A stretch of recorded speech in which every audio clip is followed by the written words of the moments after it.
Olá, turmas lindas! Voltei para dar continuidade aos nossos estudos.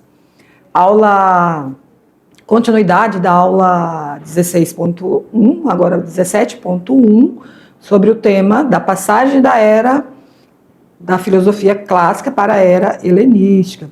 Queridos, espero que vocês estejam bem, firmes e fortes e com saúde, focado aí nas nossas aulas, com muita atenção, certo? Fazendo anotações dos tópicos aí mais importantes. Vocês não precisam aprender tudo, mas o conceito principal, deixa aí anotado no seu caderno, certo? Que pode ter certeza, se você escrever, você não vai esquecer. Então vamos lá, queridos. Vamos para a nossa aula, no qual vocês vão continuar dar aí. Deixa eu abrir o slide aqui para vocês aí. Isso, agora eu abri todinho, muito bem, para mim também, porque eu sou ceguinha, meninos. 18.1. Vocês pensam que eu enxergo? Quase nada. Precisa ampliar muito. Então, continuando aí, parte 2, as escolas helenísticas e greco-romanas. Vamos falar dessas escolas aqui. Vou pegar minha canetinha. Estoicismo, cinismo e hiparquia. Vamos lá ver o que é esses três tópicos aí. Estoicismo, o que é? Geralmente eu coloco aqui posso falar numa modo de apresentação que não aparece a resposta, só que eu esqueci, mas já vamos direto aqui rever, né? Já falamos que é o estoicismo, que é uma escola filosófica lá fundada na Grécia Antiga, que prega o quê? A virtude e a tranquilidade através do autodomínio, da aceitação do que não pode ser controlado. Ou seja, a virtude, a essência equilibrada, né? E o autodomínio do que não pode ser controlado. A filosofia estoica enfatiza a importância da razão, da lógica. Olha aí, três tópicos importantes, ó. Razão, lógica e ética na vida. Ou seja, buscar a felicidade através do desenvolvimento pessoal e da vivência em harmonia com a natureza, com a própria razão. Olha que legal, não é? Esse estoicismo, né? Essa escola, esses filósofos buscavam, então, compreender ali a essência da felicidade, a busca pela a essência, né? A busca pela felicidade seria tudo isso. Ter como foco a razão, a lógica e a ética na vida. Podemos, então, dizer que o estoicismo é obediência à lei natural. Quem foi a pessoa que trouxe essas ideias, professora? Filósofo? Zenão. Olha aqui, até uma imagem aí, característica, né, desse filósofo. O termo estoicismo tem sua origem na palavra grega, stoa, que significa pórtico, local onde os membros da escola se reuniam. Então, queridos, estoicismo então, foi fundado a partir das ideias de Zenão, 336 a 263 a.C., foi a corrente filosófica com maior influência no período helenístico.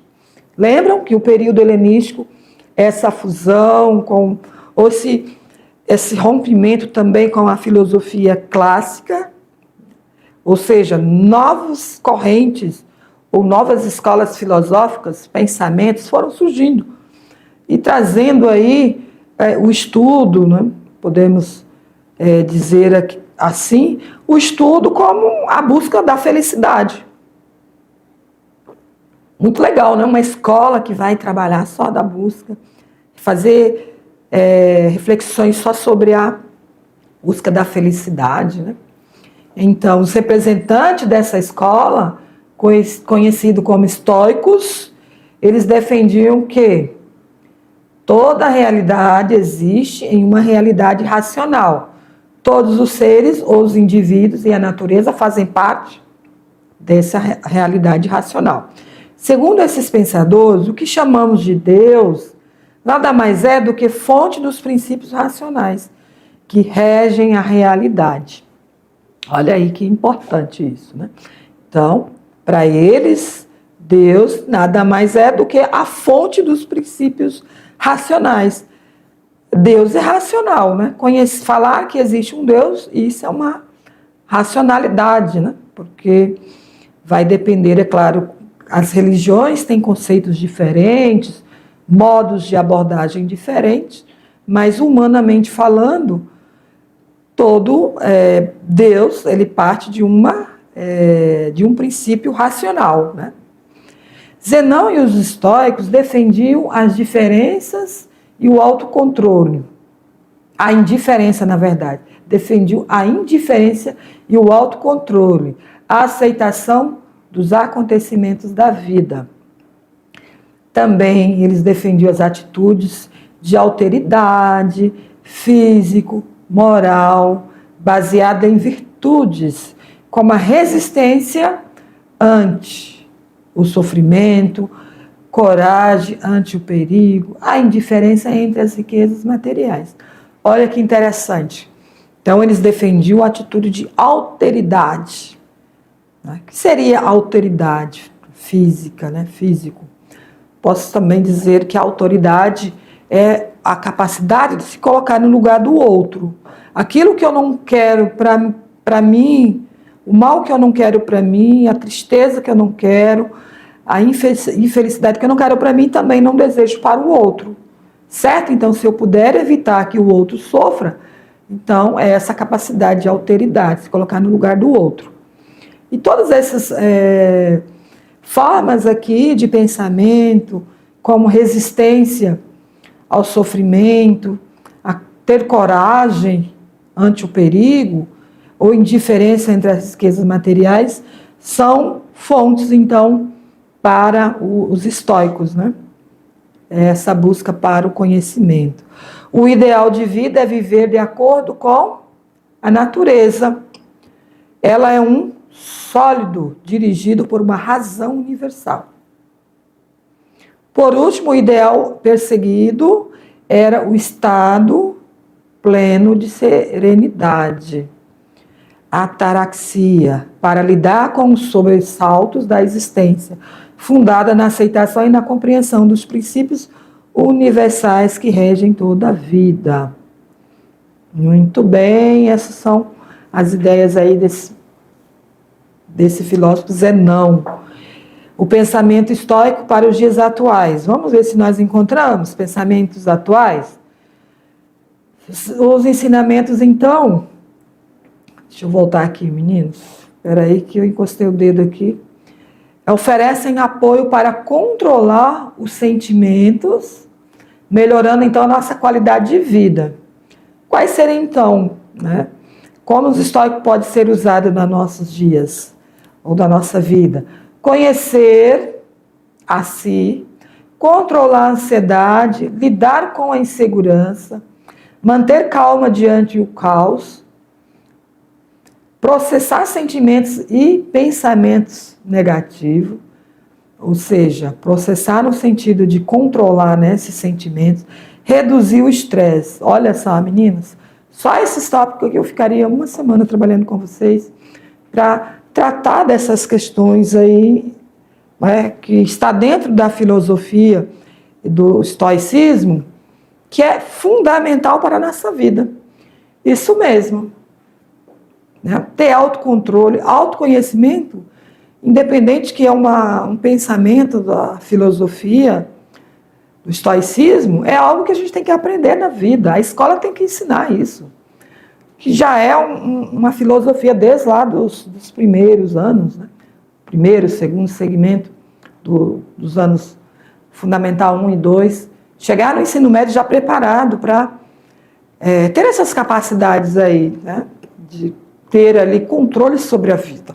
A gente tem que começar muito jovem, não espera, depois que tiver 40, 50 anos eu vou aprender. Ter autoconhecimento, controlar a ansiedade, a insegurança, na verdade, ter controle, equilíbrio ali diante do caos. Isso nós temos que aprender desde jovens. Por quê? Com certeza nós vamos garantir melhor o sucesso na nossa vida. término dos estudos, a continuidade dos estudos, em ser empreendedor, certo? Independente do que você escolha, dar continuidade nos estudos ou ser um empreendedor, aí com a sua família, onde você mora, no local onde você está, independente de raça, cor, cultura, todos nós somos capazes. Mas para isso a escola tem que nos ensinar, né, sobre a vida. O conhecimento escolar é para a vida, não é para fazer vestibular, não, estudante. Não é só para fazer o Enem. Ao chegar no Enem, vocês devem estar preparados. Até para fazer uma prova, a escola tem que te preparar. Nós temos que preparar vocês. Então, a responsabilidade da escola é ensinar esses pensamentos aí, que está sendo apresentado aqui pela filosofia estoicista, mas isso vai estar em qualquer conhecimento. Voltando aqui para a tela, meu computador está me obedecendo aqui, ó. Só de pensamento trocou a tela, mas só vou voltar aqui, estudante, todos esses requisitos aqui do estoicismo tem a ver com a psicologia, tem a ver com a sociologia, com a história, com todas as áreas de conhecimento, certo? Não só na filosofia. Vamos para o próximo tópico, cinismo. Uma outra escola, né, de pensamento filosófico. A palavra vem do grego, que significa cão. Cínico, do grego, significa como um cão. O termo cinismo designa a corrente filosófica, né, a corrente dos filósofos, que se propuseram viver como os cães. Olha só, vocês vão ficar assim admirados aqui. Da cidade, sem qualquer propriedade ou conforto. E aí, quem é que quer viver como um cão? Quem quer fazer parte da filosofia do cinismo? Então, levaram então ao extremo a tese socrática de que o ser humano deve procurar o quê? Conhecer a si mesmo e desprezar todos os bens materiais. Olha aqui a imagem. Olha aqui a imagem. A pessoa ali desprezou, né, os bens. Aqui é uma pessoa que está entregue aqui, né? Entregue. Mas o cinismo não quer dizer que você tem que viver ali como um alcoólatra, né? Jogado aos ratos. Não. Mas desprezar todos os bens materiais. Vamos seguir aqui, olha aqui. Um exemplo é o Diógenes de Sinop, que foi um filósofo que se entregou a essa corrente do cinismo, conhecido como o Sócrates demente, ou Sócrates louco, pois questionava os valores e as convenções sociais de forma radical e procurava levar uma vida estritamente conforme os princípios considerados moralmente corretos. Vivendo em uma época em que as conquistas de Alexandre promoveram o helenismo, que mesclou culturas e populações, Diógenes, ao contrário, ele o quê? Não tinha apreço pelas diferenças entre grego e estrangeiro. Conta-se que quando lhe perguntaram qual era a sua cidadania, Diógenes, ele respondeu: sou cosmopolita, cidadão do mundo. Eu chamo a atenção de vocês aqui, estudantes, sobre esses pensamentos aí. Sócrates, nós não ampliamos muito, né, sobre Sócrates, mas vocês podem pesquisar mais sobre esse filósofo, que foi a base aí dessa escola, né? Depois teve outros seguidores sobre o cinismo, que seria viver como um cão. Ou seja, quer dizer o quê? Que esses seguidores não davam valor nenhum à vida, aos bens materiais, que hoje podemos citar como minimalismo, né? As pessoas que querem viver com o mínimo. Isso faz sentido para a vida de quem escolhe, né, viver dessa forma. Faz sentido, e nós podemos aprender com o cinismo, com essa perspectiva de ter o mínimo possível, que é ter um controle, meninas, que eu posso dizer, ter um controle ali no consumismo, certo? Na atualidade, nós temos que ter um controle no consumo, porque senão nós vamos trabalhar só para pagar a conta. Trabalhar para comprar coisas. Muitas vezes para agradar para mostrar ou para ver o que os outros vão falar sobre isso. Muitos dos nossos objetos fazem muito sentido, é só para ter coisa. Eu tenho um celular mais atual, eu tenho várias joias, eu tenho vários objetos, vários carros. Então, isso, né, para essa corrente, isso não faz sentido na vida. Voltando para a tela, continuo com vocês. Deixa eu ver se eu concluí aqui. Concluí. Então, Diógenes dizia que era um cosmopolita, cidadão do mundo. Para ele não importava se morava na Grécia, se estava em outro lugar. Há muitas histórias de sabedoria e humor sobre Diógenes. Uma delas conta que ele morava em um barril. Lembra do Chaves? Quando eu leio isso aqui, eu lembro do Chaves. Chaves, né? Personagem do Chaves, morava dentro de um barril.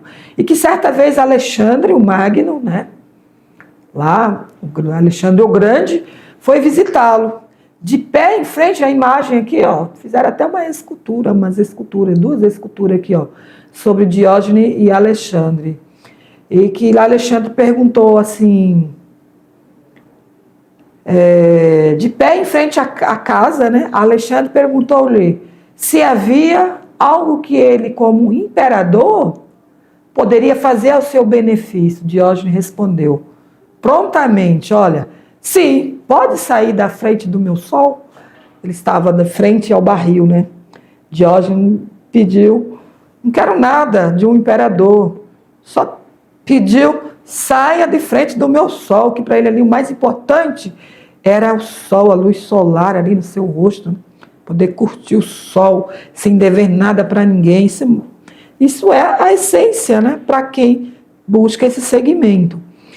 Diz a lenda que Alexandre, impressionado com o desprezo do filósofo pelos bens materiais, teria comentado: se eu não fosse Alexandre, eu queria ser você, Diógenes. Né? Ter toda essa essência de viver com o básico, de viver sem ter nada. Isso também é prazer, né? Seguindo então, queridos, os cínicos, que é essa corrente filosófica, que é viver como um cão, né? Viviam renunciando aos valores sociais, poder, fama e o dinheiro, desacreditando que isso poderia trazer a felicidade verdadeira. Procuravam ver apenas de acordo com a natureza, libertando-se de convenções para tornar-se autossuficientes. Isso, muito bem. Eu chamo a atenção de vocês aqui, pode ficar o slide no fundo. Esse texto é muito interessante, estudante. Viver sem esses valores sociais, poder, fama e dinheiro. Não tenho nada contra quem tem fama, quem tem dinheiro. Né? Cada um consegue o que busca. Quem conseguiu fama porque procurou ter fama. Ninguém tem fama do nada. Às vezes é luta, é esforço, é dedicação. Ter dinheiro também.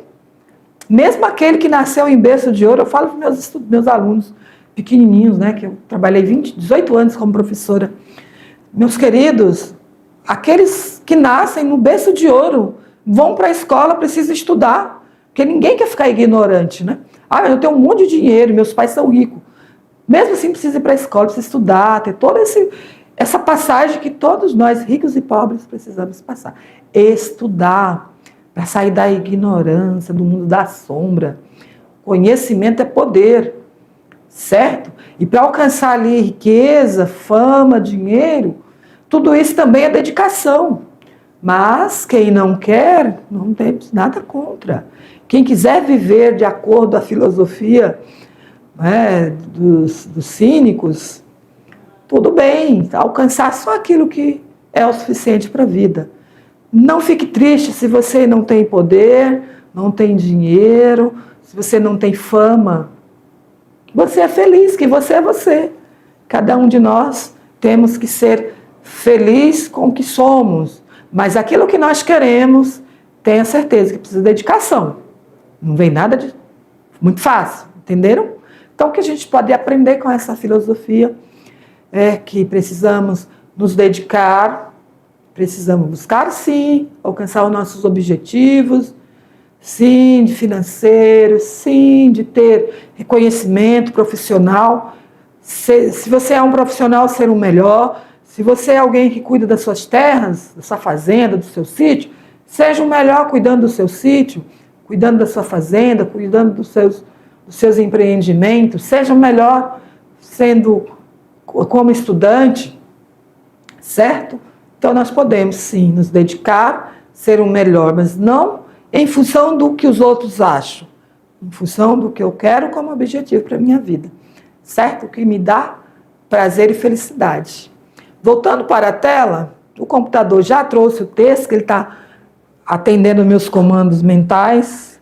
Vamos para o último tópico, hiparquia. Deixa eu voltar aqui que ele está indo. Deixa eu ver aqui se... Tá. Hiparquia, ela é notável por ser uma das poucas... Olha, a primeira mulher que nós vamos falar aqui. Poucas mulheres filósofas, né, da antiga Grécia. Ela foi atraída pelas doutrinas e dificuldades impostas pelo estilo de vida cínico. Hiparquia, gente, eu sou bem ruim de pronúncia, viu? Eu posso, às vezes, pronunciar conforme um acento, hipárquica, né? Hiparquia ou hiparquia. Vocês aí veem com os professores como vocês vão pronunciar. Viveu na pobreza com o marido, Crates. Vamos ver aqui como eram as posturas da hiparquia. Embora nenhum texto dos cínicos existentes seja diretamente atribuído a ela, os relatos anedóticos registrados enfatizam a sua retórica direta quanto à sua não conformidades aos papéis tradicionais de gênero. Se casar é um papel social tradicional, que os cínicos normalmente rejeitaram, né?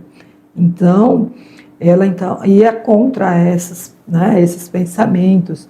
Mas com seu casamento com Crates, ela levou as expectativas culturais gregas em relação ao papel das mulheres no casamento, assim como a própria doutrina cínica. Aqui uma imagem, uma obra de arte representando aí essa filósofa. Vamos ver o que mais eu trago sobre ela. Com o marido, hiparquia incorporou os princípios cínicos fundamentais. O caminho para a virtude era viver de acordo com a natureza, evitar o materialismo convencional e abraçar a autossuficiência. Relatos sobre a vida dela referiram-se em particular à sua falta de vergonha e à sua acuidade retórica nos simpósios gregos tradicionais, frequentados apenas por homens. Então, ela foi uma mulher além do seu tempo, queridos. Como assim, professora? Porque num período aí em que as mulheres não tinham direito a nem participar do conselho, ou era considerada como cidadãs, né? Lembram que na Grécia Antiga as mulheres, crianças, escravos não tinham direito ali de ser considerados cidadãos. A mulher era só para administrar a casa. E ela foi uma mulher, além do seu tempo, porque se posicionou ali dentro de uma corrente filosófica, né? Que é o cinismo, que ela também, voltando para a tela, olha aqui no texto, ela também era contra, né? A virtude era viver de acordo com a natureza. Era contra o quê? Ao materialismo, excesso de materialismo, ou seja, adquirir poder, dinheiro, bens materiais, ao invés, né, de ter ali, viver conforme a natureza. E ela era o quê? Ela não tinha vergonha, e ela tinha também a técnica da oratória, da retórica. Por isso que ela se posicionava ali em simpósios gregos. Com Crates, né, seu marido, hiparquia é considerada uma influência direta na filosofia estoica. Ela nasceu na Maroneia, na Trácia. Provavelmente nasceu ali entre 340 e 330 a.C. Estava em uma adolescência quando decidiu adotar o manto cínico. Ela pode ter sido também apresentada à filosofia devido ao irmão Metrócles, que também era filósofo, que foi aluno no Liceu de Aristóteles e depois começou a seguir Cátis. No antigo contexto cultural grego, as mulheres de sua classe social normalmente se ocupavam em quê? Tecer e organizar os criados domésticos. E a rejeição de hiparquia das expectativas convencionais, né, para as mulheres era bastante radical. Então, ela não aceitava que mulher era só para organizar, administrar a casa e os criados. Ela também se posicionou como uma filósofa. É a primeira, então, filósofa sobre a qual temos alguns registros históricos, além do nome. Né? Então, nós não temos aí só o nome. Queridos, chegamos aqui quase à nossa conclusão. Ó. Importância da mulher na filosofia. Será que temos muitas filósofas hoje? Temos sim. Temos muitas mulheres filósofas, sociólogas, muito importante. Ou de outras áreas, a mulher tem contribuído muito para a ciência, né, na atualidade, no período contemporâneo. Porque as mulheres têm o quê? Sensibilidade humana, as mulheres são observadoras, as mulheres são inteligentes, as mulheres têm experiência, né? São educadas por mães, pelos pais, depois elas adquirem sua própria família, sabe? Tem ali a essência de ser mãe, do amor materno, né? Então as mulheres são dotadas de um amor muito grande pelo outro, pelo seu filho, né? Pelo outro, então ela consegue se colocar no lugar do outro. Então a mulher é sensível, tem o quê? Olhar atento, consegue fazer várias coisas ao mesmo tempo. Professora, você vai ficar agora só falando bem das mulheres? Sim, os homens também são muito importantes. Os homens são o máximo na sociedade. Tudo que nós temos de criações aí, de coisas, né? Máquinas, tecnologias foram criadas pelos homens. E muitas mulheres também, mas muitas vezes elas não são notadas. O homem sem a mulher também não seria tão grandioso, né? Então, queridos, as mulheres filósofas, muitas professoras filósofas, mas que não desenvolvem pesquisa na filosofia. Eu mesmo não desenvolvo pesquisa na filosofia. Porém, onde eu trabalho com pesquisa científica, desde lá do mestrado, no doutorado, eu tive como base a filosofia. E meus estudos como filósofa foi muito importante para eu poder aprofundar, poder ali trazer uma síntese, né, sobre um fenômeno, sobre uma observação ou sobre uma correlação de conhecimentos, certo? Então vamos à leitura desse texto. Qual a importância da mulher na filosofia? A participação feminina na filosofia é muito importante. Por quê? É um tema relevante e crescente, então a mulher tem buscado, né, também o estudo na filosofia, apesar que muitas vezes tenham sido marginalizadas ou invisibilizadas. Nós temos filósofos, como exemplo a Marilena Chaui, né, brasileira, que é que tem produções de livros maravilhosos na filosofia, livros didáticos também, né? Atualmente há um movimento para resgatar e reconhecer a contribuição das filósofas ao longo dos séculos, bem como para questionar as estruturas que, historicamente, excluíram as mulheres do campo da filosofia. A valorização da mulher na filosofia é crucial para ampliar a diversidade de perspectivas, enriquecer o debate filosófico e promover uma visão mais inclusiva e representativa da sociedade. Certo? Mas por que, professora? A senhora acha que a mulher, quanto mais visível for a mulher na filosofia, vai dar voz, né, às mulheres, à diversidade de perspectiva, enriquecer o debate? Por que a senhora acha isso? Não é nem que eu acho, eu fiz uma pesquisa para trazer esse conceito aí, estudante, mas eu posso dizer sim que a mulher, como filósofa, ela vai de encontro ou contra uma perspectiva só da visão do homem, certo? Ou seja, não desconsiderando a visão dos homens, dos filósofos, né? Mas ela pode identificar em várias perspectivas o preconceito, o machismo, a negação de direitos, a negação de saberes, certo? Como filósofa, a mulher vai ter grandes contribuições. Também como pesquisadora, todas as outras profissões, né? A biologia, a química, a física, também é muito importante que tenha mulheres nessas áreas, porque ela vai ter ali condições de trazer à tona aquilo muitas vezes que as tradições machistas ou patriarcal mantém, né? Mantém ali. Então, é bom esses pontos de vista diferentes, que vai contribuir para o bem de todos, não é só para o bem de uma perspectiva, certo? Então, vamos finalizar nossa aula. Eu trouxe para vocês, vamos para a tela, uma questão.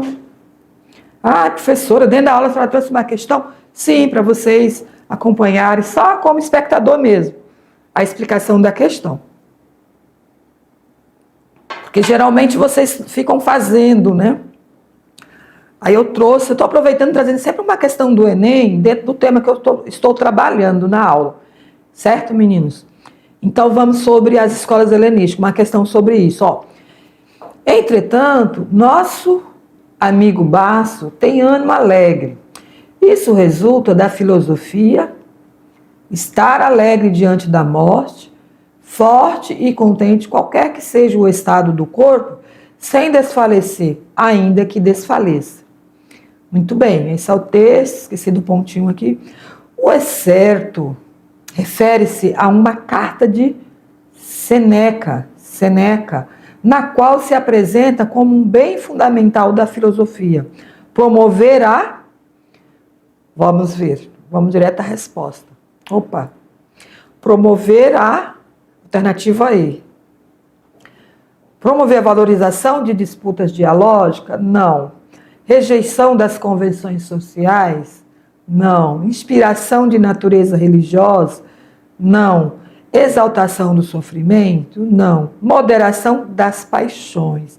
Observem nessa questão, queridos, que ela é um pouquinho de nível complexo. Não vou nem dizer que é nível básico, médio ou avançado, né? É uma questão pequena, simples, direto ali, a pergunta vem direto ao texto, né? De acordo ao texto apresentado, inicial, porém, para entender, precisa ter aí essa compreensão das escolas helenísticas, né?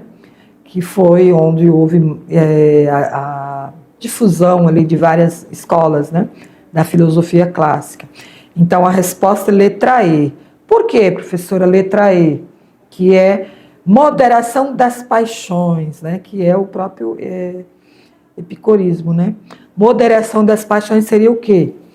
Como Sêneca, como representante do pensamento helenístico, né, estoico, eu falei epicurismo, mas é o estoicismo, levou as reflexões estoicas ao mundo romano, incluso as reflexões sobre a morte e a necessidade de controlar o corpo e as paixões, através do comedimento.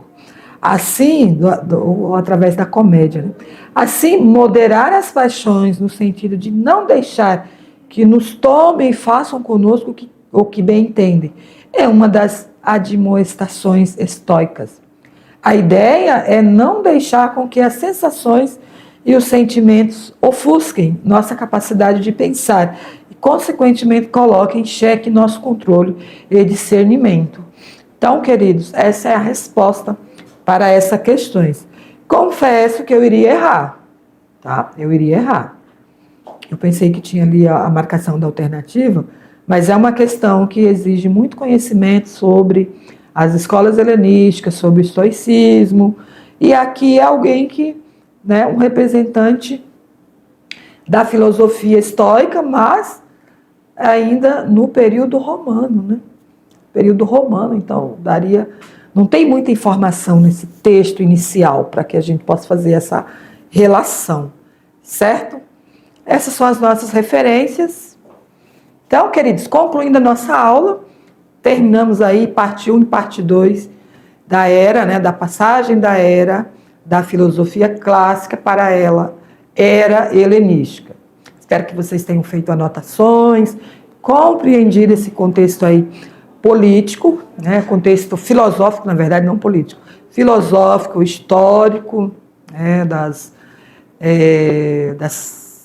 desenvolvimento aí da filosofia, que não ficou só com os filósofos antigos, né, pré-socráticos e os socráticos.